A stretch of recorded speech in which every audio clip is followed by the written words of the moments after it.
Sa mahigit 5,500 po na piraso ng basurang nakolekta po ng Municipal Environment and Natural Resources Officer Menro Pozorrubio sa isinagawang Palit Basura Relief Day at Community Pantry noong Hunyo 12. Batay sa ulat ng Menro, kabilang sa mga nakolektang 2,697 na piraso ng PET bottles, 2,650 na Tetra Paks at 200 na piraso ng laminates bilang kapalit ng mga naipong recyclable material na mahagi ang Menro ng kabuuan 300 na litro ng home care products at 50 punla ng puno.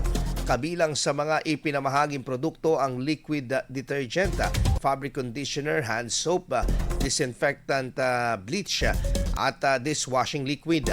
Nakilahok din sa mga aktibidad ang pamunuan ng Barangay Palakpak at ayon sa Menro, ibibenta sa junk shop ang mga nakolektang PET bottles habang ang mga Tetra Paks naman ay gagawing eco bags at iba pang alternatibong lalagyan sa pamamagitan ng upcycling.